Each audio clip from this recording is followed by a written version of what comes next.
నమస్కారం. శుభమస్తు కార్యక్రమానికి స్వాగతం. మీ జాతక సమస్యలకై మీరు రిజిస్టర్ చేసుకోవాల్సిన IVRS నెంబర్స్ 5051010631255563. మీరు రిజిస్టర్ చేసుకునే విధానం మీ పేరు, పుట్టిన తేదీ, పుట్టిన సమయం, పుట్టిన స్థలం, అలాగే మీ సమస్య. బర్త్ డీటెయిల్స్ లేని వారు ప్రశ్న జాతకం ద్వారా మీ సమస్యకి పరిష్కారం తెలుసుకోవచ్చు. జ్యోతిష్యంలో డాక్టరేట్ పొందిన తొలి తెలుగు మహిళ డాక్టర్ సంధ్య లక్ష్మి గారు మీ సమస్యలకి పరిష్కార మార్గాలు తెలియజేస్తారు. అమ్మ నమస్కారం. నమస్కారం. ప్రేక్షకులకి నమస్కారం. అమ్మ, మనం ఈ సంవత్సరం ప్రారంభంలో సంవత్సర ఫలితాలు చెప్పుకున్నప్పుడు ఈ సంవత్సరం జూలైలో గురుమౌఢ్యం ఉందని చెప్పారు. అసలు మూడం ఎప్పటి నుంచి ఎప్పటి వరకు ఉందంటారు? గురుమౌఢ్యం మనకి రేపు రాత్రి మొదలవుతోంది. 10 గంటల 1 నిమిషానికి మొదలవుతుంది రేపు గురుమౌఢ్యం. ఆ తర్వాత మనకి ఆగస్టులో 7వ తారీఖు మధ్యాహ్నం 3 గంటలకి గురుమౌఢ్యం త్యాగం అవుతుంది. అంటే గురుమౌఢ్యం త్యాగం అంటే అప్పటికి అయిపోతుంది. అంటే గురు అస్తంగతుడవుతున్నాడు కాబట్టి గురుమౌఢ్యం మనకి ఏర్పడుతుంది. అసలు అస్తంగత్వం అంటే ఏంటంటారు? అస్తంగత్వం అంటే ఏమిటంటే ఏ గ్రహం అయినా సూర్యుడికి దగ్గరగా వచ్చినప్పుడు అస్తంగత్వం పొందుతుంది. అంటే దాని ప్రభావాన్ని అది కోల్పోతుంది. సూర్యుడి దగ్గరికి ఏ గ్రహం వచ్చినా కూడా, ఇప్పుడు అమావాస్య చూడండి, అమావాస్య రోజు రాత్రి చంద్రుడు కనిపిస్తాడా? చంద్రుడి కాంతి మనకి కనిపించదు, చంద్రుడు మనకి కనిపించడు, చంద్రుడి ప్రభావం మనకి ఉండదు. అదే విధంగా ఏ గ్రహం సూర్యుడి దగ్గరికి వచ్చినా కూడా తన ప్రభావాన్ని కోల్పోతుంది. కాబట్టి అస్తంగత్వం అంటే ఇక్కడ మనకి టెక్నికల్ గా జ్యోతిష్య పరిభాషలో మాట్లాడుకోవాలి అంటే ఆ గ్రహాలు అస్తంగత్వం పొందాయి అంటారు. ఓకే, అంటే దాని కాంతి వెలుగు తగ్గుతుంది, ప్రభావం తగ్గుతుంది. ఓకే, అయితే ఈ మూడంలో శుభకార్యాలు లాంటివి చేయొచ్చు అంటారమ్మా? చేయకూడదు. అసలు మూఢంలో శుభకార్యాలు చేయకూడదు. ఏ శుభకార్యాలు కూడా మూఢంలో పనికిరావు. ఓకే, అంటే ఏ గ్రహాల వల్ల మూఢం వస్తే శుభకార్యాలు చేయకూడదు అంటారు? శుభగ్రహాలు ఎప్పుడైనా అస్తంగత్వం పొందినప్పుడు మనం శుభకార్యాలు చేయకూడదు. శుభగ్రహాలు మనకి ఏమున్నాయి? చంద్రుడు. అమావాస్య రోజు మనం శుభకార్యాలు చేస్తామా? చెయ్యం. అంటే ప్రతి నెల కూడా సూర్యుడు చంద్రుడు కలిసినప్పుడు ఒకే డిగ్రీ మీద ఉన్నప్పుడు మనకి అమావాస్య వస్తుంది. అందుకని అమావాస్య చేయం. అదేవిధంగా గురువు రవికి దగ్గరగా వచ్చినప్పుడు గురుమౌఢ్యం ఏర్పడుతుంది. శుక్రుడు దగ్గరికి ఈ రవి దగ్గరికి వచ్చినప్పుడు శుక్రమౌఢ్యం ఏర్పడుతుంది. అందుకని చెప్పేసి గురు శుక్ర మౌఢ్యాలు ఉన్నప్పుడు మనం శుభకార్యాలు చేయకూడదు. ఓకే, మరి మిగతా గ్రహాలు కూడా అస్తంగత్వం అవుతాయి కదా, మరి వాటిని ఎందుకు మూఢంగా తీసుకోరంటారు? మరి ఇది మంచి ప్రశ్నే. ఎందుకు అంటే శుభగ్రహాల దృష్టి కానీ స్థితి కానీ సంబంధం కానీ శుభకార్యాలకి ఉండాలి. పాపగ్రహాలకి వాటి ప్రభావం తగ్గి ఉండాలి కదా. ఎప్పుడైనా కూడా పాపగ్రహాల ప్రభావం తగ్గి ఉండాలి, శుభగ్రహాల ప్రభావం బాగుండాలి, వాటి దృష్టి ఉండాలి. అందుకని చెప్పేసి మనం ఎప్పుడు కూడా శుభగ్రహాలు అస్తంగత్వం పొందినప్పుడు శుభకార్యాలు చేయం. అయితే ఇంకొక విషయం కూడా గుర్తుపెట్టుకోవాలి. శుభగ్రహాలు అస్తంగత్వం పొందినప్పుడు ఎవరు ఏ శుభకార్యాలు చేయకూడదు. అలానే ముహూర్తం పెట్టినప్పుడు జ్యోతిష్కులు కూడా ఏం చేయాలంటే, ఏదైనా ఒక ముహూర్తం పెడుతూ ఉన్నప్పుడు దేనికోసం ఆ ముహూర్తం పెడుతున్నారు. ఉదాహరణకి పెళ్లికి ముహూర్తం పెట్టారు. సప్తమాధిపతి అష్టమాధిపతి పాపగ్రహాలు అయినప్పటికీ కూడా అస్తంగత్వం అయినప్పుడు ఆ ముహూర్తానికి ఆ స్థానాల అధిపతులు అస్తంగత్వం అయి ఉన్నటువంటి ముహూర్తం పెట్టకూడదు.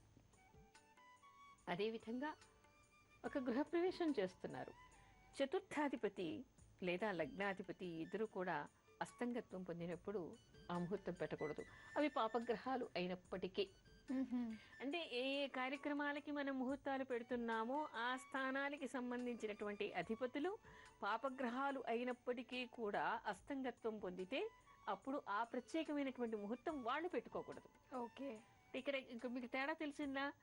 మూఢం శుభగ్రహాల వలన మూఢత్వం అస్తంగత్వం పొందినప్పుడు మనకి మూఢం వచ్చినప్పుడు గురు శుక్ర మౌఢ్యాల్లో అమావాస్య రోజు ఎవరు కూడా శుభముహూర్తాలు చేయకూడదు. కానీ ఏదైనా ఒక ముహూర్తానికి మనం ముహూర్తం పెట్టుకున్నప్పుడు దానికి సంబంధించినటువంటి స్థానాధిపతి పాపగ్రహం అయినప్పటికీ కూడా అస్తంగత్వం పొందితే వాళ్ళు ఆ ముహూర్తానికి అశుభకార్యం చేయకూడదు. ఓకే ఓకే, ఇప్పుడైతే కృష్ణకాంత్ అనే కాలర్ లైన్ లో ఉన్నారు, వారితో మాట్లాడతాం. అలాగే. హలో. హలో, నమస్కారం అండి. కృష్ణకాంత్ పేరు మీద రిజిస్టర్ చేసుకున్నారు. ఒకసారి బర్త్ డీటెయిల్స్ కన్ఫర్మ్ చేసుకుందాము.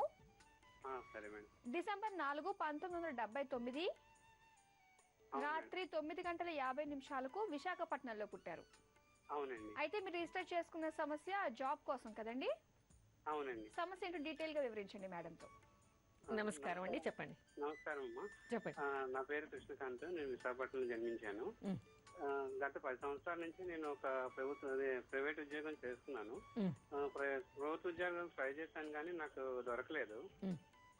ప్రజెంట్ చేస్తున్న ఉద్యోగం వల్ల అంతగా ఆర్థికంగా అభివృద్ధి చెందలేకపోతున్నాను. అందువల్ల నాకు ఆర్థికంగా అభివృద్ధి చెందడానికి ఉద్యోగం రీత్యా ఏమైనా నాకు అభివృద్ధి ఉందా లేదా అనేసి కొంచెం సమస్యగా ఉంది. ఉద్యోగరీత్యా మీకు ఆర్థిక అభివృద్ధి బాగానే ఉంటుందండి, మీరు కంగారు పడాల్సినటువంటి అవసరం ఏమీ లేదు. మీకు వచ్చే సంవత్సరం కొంచెం మీకు మానిటరీ బెనిఫిట్స్ పెరిగేటువంటి అవకాశం కనిపిస్తోంది. మీకు కంగారు పడాల్సినటువంటి అవసరం ఏమీ ఇక్కడ లేదు. అంటే ఉద్యోగరీత్యా మీకు చాలా బాగుంది, మీరు కంగారు పడకండి. ఒకవేళ దీనికంటే మంచి బెనిఫిట్స్ వచ్చేటువంటి ఉద్యోగం దొరికిన తర్వాత ఇది మానేయండి. ఇప్పుడు గ్రహస్థితి మాత్రం మీకు అనుకూలంగానే ఉంది, మీరు కంగారు పడాల్సినటువంటి అవసరం లేదు. అమ్మ, మరి 3 ఉన్నప్పుడు ఎలాంటి శుభకార్యాలు చేయకూడదు అంటారు?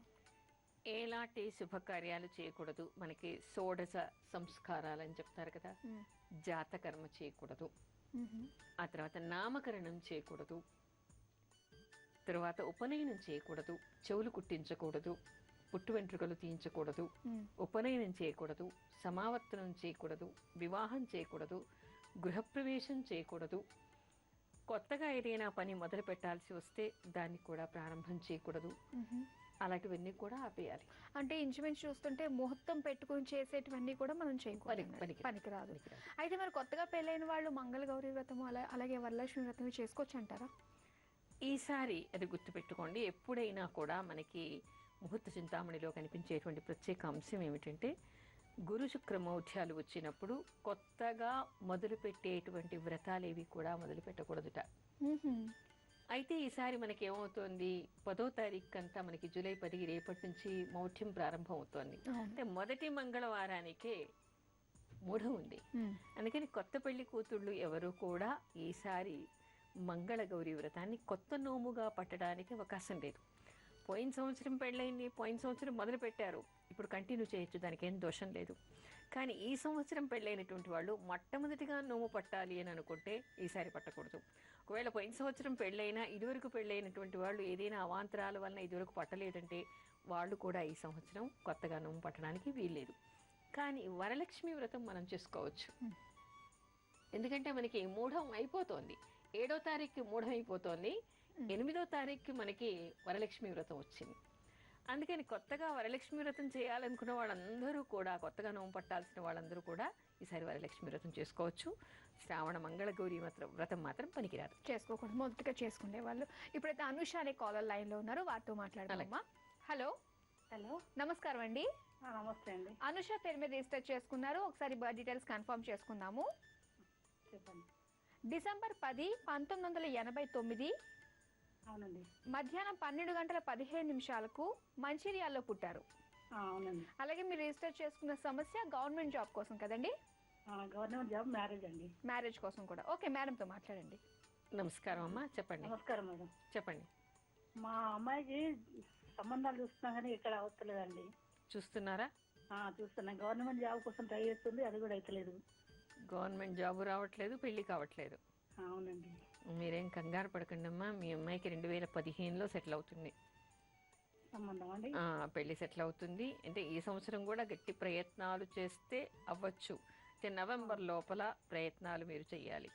తర్వాత ఉద్యోగం కూడా, గవర్నమెంట్ ఉద్యోగం వచ్చేటువంటి అవకాశం అయితే ఇప్పుడు కనపడలేదు. ఎందుకంటే నవంబర్ 2కి గోచార శని ఈమె దశమ స్థానంలోకి వస్తున్నాడు. అక్కడ దశమ స్థానంలో రవి కుజులు ఇద్దరు ఉన్నారు. వాటితో యుతి పొందినప్పుడు ఈ 2.5 సంవత్సరాలు కూడా ప్రభుత్వ ఉద్యోగం వచ్చేటువంటి అవకాశాలు ఈ అమ్మాయికి లేవు. అందుకని చేస్తున్నటువంటి ఉద్యోగమో లేదా ప్రైవేట్లో వస్తే చేరిపోవడమో చేయమని చెప్పండి.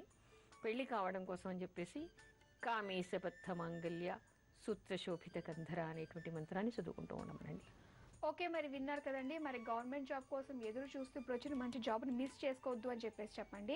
మరి అలాగే పెళ్ళికి కూడా ప్రయత్నాలు చేసుకోండి. ఆల్ ది బెస్ట్ అండి. ఓకే అమ్మ, మరి అలాగైతే ఇంకా ఏ పూజలు ఈ మూడల్లో పనికిరావంటారు? ఏ పూజలు పనికిరావంటే మామూలుగా దేవాలయాల్లో దేవతా విగ్రహ ప్రతిష్టాపనలు చేస్తూ ఉంటారు, అలాంటివి పనికిరాదు. దోషాలు ఉన్నాయని నాగప్రతిష్టలు చేస్తూ ఉంటారు, అలాంటివి పనికిరాదు. బావులు తవ్వడం పనికిరాదు, బోరింగులు వేయటం పనికిరాదు, శంకుస్థాపన చేయకూడదు.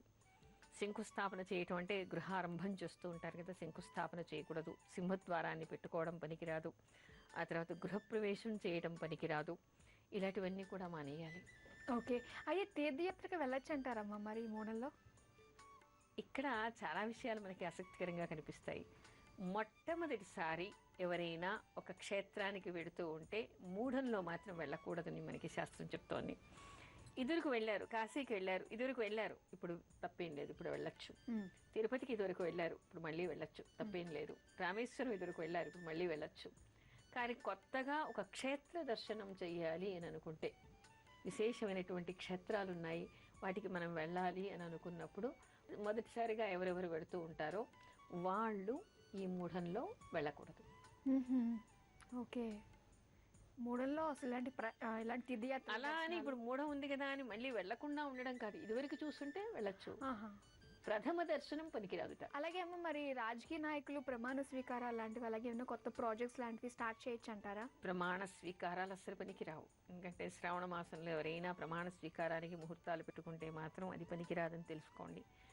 రాజకీయ నాయకులు కానీ లేదా ఎవరైనా కూడా ఒక నాయకులు ఉన్నత పదవికి వెళ్తూ ఉన్నారు, అధికారులు ఛార్జ్ తీసుకోవాలి అని అనుకుంటున్నారు, మరి ఎలాగండి మాకు ఆగదు కదా అంతకాలం అంటారు. అంటే ఈసారి మనకి ఆగస్టులో 8వ 7వ తారీఖే గురుమోత్సవం అయిపోతుంది కదా, అప్పుడు తీసుకునేటువంటి ప్రయత్నం చేస్తే మంచిది. అంటే కొత్త ప్రాజెక్టులు మొదలు పెట్టడం కానీ, ఉద్యోగంలో ట్రాన్స్ఫర్ అయిపోయింది, మీరు కొత్తగా చేరుతున్నాము, ఉద్యోగం వచ్చేసింది, ఇది తప్పదు అని అనుకుంటే మంచి సమయం చూసి పెట్టుకోండి. ఇంకా తప్పదు, ఇంకా ఉద్యోగం పోతుంది అని అనుకుంటే దానికి మనం ఏం చేయలేము. అవును, మరి అలాంటప్పుడు ఏం చేయొచ్చు అంటే? అలాంటప్పుడు మంచి సమయాన్ని ఎన్నిక చేసుకోవాలి. మూఢమైనప్పటికీ మంచి సమయాన్ని ఎన్నిక చేసుకోవాలి.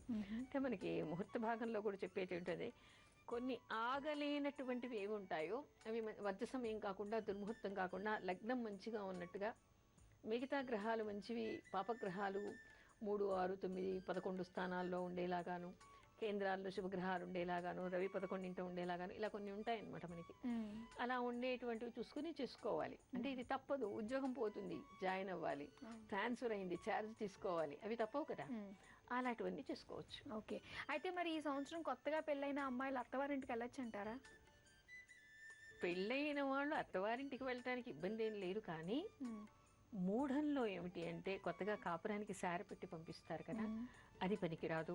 కొత్తగా కాపురం పెడుతూ ఉంటారు వేరే చోటికి వెళ్ళి, అది పనికిరాదు. పెళ్ళయింది, పెళ్లి రోజే విడిదింట్లోనే గృహప్రవేశం చేశారు, ఆ రోజే వాళ్ళు అత్తవారింటికి వచ్చేసారు అంటే ఇంకా వాళ్ళు వస్తూ పోతూ ఉండొచ్చు, దానికేం ఇబ్బంది లేదు. కానీ ఇప్పుడు ఆఖరి ముహూర్తాన పెళ్ళయింది అనుకోండి, ఎక్కడో విడిదింట్లో, ఎక్కడో ఏ మ్యారేజ్ హాల్లోనో పెళ్ళయింది, వాళ్ళు ఎక్కడో వేరే ఊర్లో ఉంటారు, ఆ ఊరికి వెళ్ళటానికి నెక్స్ట్ డే ఏదో అమావాస్య వచ్చింది, పనికిరాదు. ఆ తర్వాత ఆషాఢ మాసం పనికిరాదు. ఆ తర్వాత ఇప్పుడు మళ్ళీ ఎలా వెళ్ళటం, శ్రావణ మాసం, మరి మూఢం వచ్చింది, ఆ మూఢం అయిపోయేదాకా ఆగి ఆ తర్వాత మొట్టమొదటిసారి అత్తవారింట్లో అడుగు పెడుతుంటే అప్పుడు మాత్రం మూఢం అయిపోయిన తర్వాత పెట్టండి. మూఢం అయిన తర్వాతనే పెట్టాలి. అమ్మ మరి మూఢంలో అన్నప్రాసన అలాంటివి చేయొచ్చు అంటారా? నామకరణం ఇక్కడ మూఢంలో జాతకర్మ చేయకూడదు, సీమంతం చేయొచ్చు. ఓకే, సీమంతం చేయొచ్చు, జాతకర్మ కూడా చేయొచ్చు, అన్నప్రాసన చేయొచ్చు, పుంసవనం చేయొచ్చు, ఇలాంటివి చేసుకోవచ్చు, దానికి ఏమి ఇబ్బంది లేదు. కానీ ఇందాక మీరు మరి మూఢంలో ఏమీ ముహూర్తం పెట్టి చేసేవి ఏమీ అవసరం లేదు అని చెప్పేసి అన్నారు, ఇప్పుడేమో జాతకర్మ చేయొచ్చు, నామకరణం చేయొచ్చు అని చెప్పేసి అంటున్నారు, మరి ఇది ఎలా అంటారు? దానికి మంచి ప్రశ్న, బాగా గుర్తుపెట్టుకున్నారు మీరు. అంటే ప్రేక్షకులు కూడా అలా ఇవిడ రెండు రకాలుగా చెప్తుంది అని అనుకోవచ్చు, కానీ దీనిలో కూడా ఉంది, పాయింట్ ఉంది. ఏమిటి అంటే, జాతకర్మ మనకి ధర్మసింధుని అనుసరించి, ముహూర్త భాగాన్ని అనుసరించి చెప్పేది ఏమిటంటే, ఎవరికైనా బిడ్డ పుట్టిన తర్వాత 11వ రోజు కానీ 12వ రోజు కానీ తప్పనిసరిగా చేయాలి. అలా చేసినప్పుడు ముహూర్తం జాతకర్మకి చూడక్కర్లేదు. ఆ రోజు నామకరణం చేస్తే ముహూర్తం చూడక్కర్లేదు. అది మూఢమైనా సరే కంపల్సరీగా ఆ రోజు పురిటి స్నానం అయిపోతుంది కాబట్టి శుద్ధి పుణ్యాన్ని చేయించుకోవడం, జాతకర్మ చేయటం, నక్షత్ర శాంతి చేయడం, రుద్రాభిషేకం చేయటం, నామకరణం చేయటం ఆ రోజు చేస్తే అది మూఢమైనా కూడా దోషం లేదు. కానీ ఏదైనా కొన్ని కారణాల వల్ల ఒక్కొక్కసారి పురిటింట్లో బాలింతకి ఏదైనా జబ్బు చేయటం, హై టెంపరేచర్ ఉండడం, ఏదైనా వాతం రావడం, వాతం సంధించడం లాంటివి నడుస్తూ ఉంటాయి. అలా ఉన్నప్పుడు వాళ్ళకి స్నానం కూడా చేయించరు, ఎందుకంటే చేయించినటువంటి పరిస్థితిలో బాలింత ఉంటుంది. లేదా పిల్లాడికి ఏదైనా ఈ రోజుల్లో అయితే ఇంక్యుబేటర్లో పెట్టడం, లేదా వెంటనే స్నానం చేయించకూడదు అని చెప్పేసి ఏదైనా అలాంటి అనారోగ్య పరిస్థితులు తల్లికి కానీ బిడ్డకి కానీ ఉంటే 11వ రోజు వాడికి శుద్ధే కాదు. అలాంటప్పుడు ఈ కార్యక్రమాలు పనికిరావు కదా. ఆ తర్వాత ఎప్పుడో వాడికి ఆరోగ్యం బాగా అయిన తర్వాత చేద్దాం అనుకుంటారు. అలాంటి పరిస్థితి ఏర్పడ్డప్పుడు మళ్ళీ ముహూర్తం చూసి మాత్రమే పెట్టుకోవాలి తప్ప అందరూ అనుకున్నట్టుగా 21వ రోజు నామకరణం చేయాలని మనకి శాస్త్రం చెప్పట్లేదు. మళ్ళీ ముహూర్తం చూస్తారు కాబట్టి అప్పుడు మూఢంలో పనికిరాదు.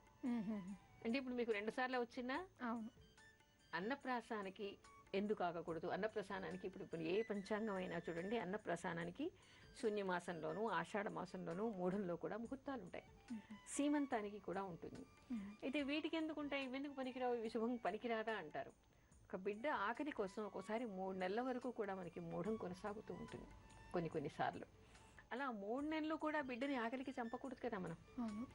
అయితే వీలైతే మీరు ముందు మాసాల్లో చేసుకోండి. మీకు అలాంటి ఇబ్బంది అనిపించింది, శుభగ్రహ దృష్టి ఉండాలి, మంచి సమయంలో చేసుకోవాలి అని అనుకుంటే మూఢం ప్రారంభం కాకుండానే మీరు అన్నప్రాసన చేసుకోండి. కానీ మూఢంలో చేసిన దోషం ఏమీ లేదు అని మనకి శాస్త్రం చెప్తోంది. ఇందాక మనం చెప్పుకున్నట్టుగా మంచి సమయం, అమృత ఘడియలు చూసుకుని, మంచి లగ్నం చూసుకుని అన్నప్రాసన చేయొచ్చు. అంటే అన్నప్రాసనకి బిడ్డని ఆకలికి ఆపకూడదు కాబట్టి. మరి సీమంతం, డెలివరీ అయిపోయాక సీమంతం చేయలేరు కదా. అందుకని ఆ సీమంతం కూడా చేసుకోవచ్చు, దానికి కూడా ఇబ్బంది ఏం లేదు. జాతకర్మ అంటే ఖచ్చితంగా 11వ రోజు 12వ రోజు చేయాల్సి వస్తే దానికి ముహూర్తం అక్కర్లేదు కాబట్టి మూఢంలో అయినా చేయవచ్చు. లేదు అననుకూల పరిస్థితుల్లో పోస్ట్ పోన్ అయిందంటే మాత్రం మళ్ళీ ముహూర్తం పెట్టుకొని చేసుకోవాలి, అది మూఢంలో పెట్టుకోకూడదు. ఓకే ఓకే ఇప్పుడైతే సుబ్బారెడ్డి అనే కాలర్ లైన్లో ఉన్నారు, వారితో మాట్లాడదాం. హలో హలో హలో నమస్కారం అండి. నమస్తే మేడం. సుబ్బారెడ్డి పేరు మీద రిజిస్టర్ చేసుకున్నారు కదా? అవును మేడం. అయితే మీ బర్త్ డీటెయిల్స్ అవి లేవు, సో ప్రశ్న జాతకంగా తీసుకోబడింది. అయితే మీరు రిజిస్టర్ చేసుకున్న సమస్య ఫైనాన్షియల్ ప్రాబ్లమ్స్ ఉన్నాయని చెప్పేసి అన్నారు. అవును మేడం. ఓకే డీటెయిల్ గా చెప్పండి మేడంతో. నమస్కారం అండి. నమస్తే మేడం. చెప్పండి. మాకు ఆర్థికంగా ఎక్కువ ఉంది, కొంచెం రుణ బాధలు ఉన్నాయి. ఎప్పుడు తీరిపోతాయి? ఏ విధంగా రుణం ఎప్పుడు తీరుతుంది మీ ప్రశ్న కదా. ఆర్థికంగా కొంచెం మెరుగు ఏ విధంగా ఎప్పుడు అవుతుంది అనేది మీరు ప్రశ్న ఎప్పుడు కూడా సింగిల్ పిన్ పాయింటెడ్గా ఉండాలండి. మీకు రుణం తీరుతుందా అనేది మీ ప్రశ్ననా, లేక ఆర్థిక పరిస్థితి బాగుపడాలి అనేది మీ ప్రశ్ననా? రుణం ఎప్పుడు తీరుతుందని చెప్పండి మేడం. రుణం ఎప్పుడు తీరుతుందనేది మీరు ఈ సంవత్సరం మీకు చాలా అనుకూలంగా ఉందండి. మీరు ప్రయత్నం చేస్తే తప్పకుండా ఈ సంవత్సరం మీరు రుణాలన్నీ నవంబర్ తర్వాత క్లియర్ చేసుకోవచ్చు. ఓం శ్రీ గణేశ రుణం చింది అనేటువంటి మంత్రాన్ని రోజు 3 గంటలు జపిస్తూ ఉండండి. తెల్లవారుజామున జపించండి. ఓకే మరి విన్నారు కదండి. మరి మేడం చెప్పిన ఈ మంత్రాన్ని రెగ్యులర్గా మేడం చెప్పిన టైంకి మీరు చదువుకుంటూ ఉంటుంటే తొందరలోనే మీకు రుణ బాధల నుంచి విముక్తి పొందుతారు. ఆల్ ది బెస్ట్ అండి. ఓకే అమ్మ, అయితే మరి మీరు మూడంలో చేయకూడని పనులు, అలాగే చేయాల్సిన పనులు, శుభకార్యాలు చేయకూడదు, ఎలాంటివి చేయొచ్చు, అత్యవసరంగా చేసుకోవాల్సినవి ఏంటి అని చెప్పేసి అన్నారు కదా. అయితే మరి సీమంతం చేసుకోవచ్చు అని చెప్పేసి అన్నారు. అలాగే పెళ్ళైన అమ్మాయిలు ఎవరైతే సంవత్సరంలో అయ్యిందో వాళ్ళు మూడంలో అత్తవారింట్లో కాలు పెట్టకూడదు అని చెప్పేసి అన్నారు. మరి ఎవరైతే ఇప్పుడు ప్రెగ్నెంట్గా ఉన్నారో వాళ్ళని అమ్మ వాళ్ళ ఇంటికి తీసుకెళ్తూ ఉంటారు, 7వ మాసంలోనో లేదంటే 5వ మాసంలో తీసుకెళ్తూ ఉంటారు. మరి అలాంటప్పుడు ఈ మూడం ఏమన్నా అడ్డు ఉంటుందంటారా? అంటే పురికి కోసం అని చెప్పేసి పుట్టింటి వాళ్ళు అమ్మాయిని తీసుకెళ్ళటం అనేది మూఢం ఉందని ముందే తెలుసు కదా మనకి. మాసాలు కూడా ఎప్పుడు 7వ మాసం ఎప్పుడు వస్తుంది, 9వ మాసం ఎప్పుడు వస్తుంది కూడా తెలుసు కదా. ఎంత మనకి జూలై 10 నుంచి ఆగస్టు 7 వరకు ఈసారి ముహూర్తాలు మూఢం ఉంది. అంటే ఎన్ని రోజులు? అంతా 17 రోజులు, 18 రోజులు. దానికంటే ముందు కానీ దాని తర్వాత కానీ తీసుకెళ్ళండి, ఇబ్బంది ఏం లేదు కదా. ఓకే. అలాగే మరి చాలామంది అనుకుంటూ ఉంటారు, ఎవరైతే పాపం డ్యూ డేట్ ఉంటుందో పిల్లలు పుట్టడానికి ఆ టైంలో కరెక్ట్గా ఈ జూలై అంటే రేపటి నుంచి జూలై 10 నుంచి ఆగస్టు 7 లోపల పుట్టిన వాళ్ళు అయ్యో మూడంలో పుట్టాడు, ఏమన్నా శాంతులు ఉంటాయా అని చెప్పేసి చాలా కంగారు పడుతూ ఉంటారు. మరి దాని గురించి కూడా చెప్తారా ఏదన్నా? మూఢంలో పుడితే శాంతి ఉంటుందని ఎక్కడా లేదు. వర్జ సమయంలో పుడితే, గండాంత భాగాల్లో పుడితే కొన్ని నక్షత్రాలని అనుసరించి శాంతి చేసుకోవాలి తప్ప మూఢంలో పుట్టినంత మాత్రాన శాంతి చేసుకోవాలని ఇక్కడ లేదు. అదే అమావాస్య రోజు అయిందనుకోండి, తప్పనిసరిగా సూర్యుడికి చంద్రుడికి ఏదైనా ప్రతి నెల అమావాస్య వచ్చినప్పుడు శాంతి చేసుకోవాలి, ప్రతి నెల కూడా చేసుకోవాలి. అయితే ఇప్పుడు మనకి మూఢం అనేటువంటిది గురుమౌఢ్యం. ఈ గురుమౌఢ్యం కూడా వాడికి గురు ఏ స్థానానికి అధిపతి అంటే కొంత గురు బలం లేకుండా ఉండడం ఆ జాతకంలో మనకి కనిపిస్తుంది. ఎవరికైనా కారకుడైనటువంటి గురువు ఎన్నిటికో కారకుడు అవుతాడు. అలా ఉన్నప్పుడు ఏమిటంటే అక్కడ కొన్ని లోపాలు మనకి కనిపిస్తూ ఉంటాయి. అయితే ఉన్నప్పటికీ కూడా గురుమౌఢ్యం ఉన్నప్పటికీ కూడా గురు బలం బాగా ఉండడం, షడ్బలాల్లో బాగా ఉండడం, నవాంశలో షష్టంశలో కూడా బాగుండడం లాంటివి ఉన్నప్పుడు ఆ దోషాలు అంతగా మనకి కనిపించవు. అయితే మూఢం కూడా పూర్తిగా ఒకే డిగ్రీ మీద ఉన్నారా, ఇంకా ఇంకా దూరం వచ్చిందా అనేది కూడా, ఎంత పర్సెంట్ అస్తంగత్వం అనేది కూడా కొంత ఉంటుంది. దాన్ని బట్టి కూడా అప్పుడప్పుడు పుట్టిన వాళ్ళకి ఆ ఫలితాలు మారుతాయి. మొత్తం మూఢం 18 రోజుల్లో కూడా ఈ 18 రోజులు రోజుకరువు పుట్టారనుకోండి, అందరికీ ఒకే రకంగా ఉండదు. అంటే తగ్గుతూ ఉంటుంది అనమాట లాస్ట్కి వచ్చేసరికి. మనకి చంద్రుడి కళలు చూడండి, పౌర్ణిమ రోజు చంద్రుడు సంపూర్ణంగా ఉంటాడు. ఆ తర్వాత నుంచి కళలు తగ్గుతూ ఉంటాడు. అమావాస్యకి పూర్తిగా తగ్గిపోతుంది. మళ్ళీ ప్రతిపద నుంచి మళ్ళీ పెరుగుతూ ఉంటుంది. అదేవిధంగా అస్తంగత్వం పొందినటువంటి గ్రహాలు కూడా పూర్తి బలహీనపడటం వేరు, కొంచెం కొంచెంగా అస్తంగత్వం తగ్గిపోవడం వేరు. దాన్ని బట్టి కూడా ఫలితాలు మారుతూ ఉంటాయి. ఓకేనమ్మా, ఇవాళకి సమయం అయిపోయింది. ఇంకా చాలా క్వశ్చన్స్ అడగాలనిపిస్తుంది గురువుకు సంబంధించి. గురువు బాగా ఉంటే ఎలాంటి ఫలితాలు ఉంటాయి, గురువు అసలు లేకపోతే ఎలాంటి ఫలితాలు ఉంటాయి, చాలా చాలా క్వశ్చన్స్ ఉన్నాయి. కాకపోతే సమయం లేదు మనకి. ఈసారి ఎప్పుడైనా ఈ టాపిక్ వచ్చినప్పుడు దీని గురించి బోల్డ్ క్వశ్చన్స్ చెప్పుకుందాం, మనం మళ్ళీ మాట్లాడుకుందాం. సో ఇవాళకి అయితే సమయం అయిపోయింది, మళ్ళీ మనం రేపు కలుసుకుందాం. ఇది వాటి శుభమస్తు కార్యక్రమం. రేపటి కార్యక్రమంలో పసిపిల్లలకు జ్వర తీవ్రత పెరిగితే ఏం చేయాలి, విష జ్వరాలు వచ్చినప్పుడు ఏదైనా మంత్రం ఉందా చదువుకోవడానికి, ఈ ప్రశ్నలకు సమాధానాలు రేపటి కార్యక్రమంలో మాట్లాడుకుందాం. అంతవరకు సెలవు. నమస్కారం.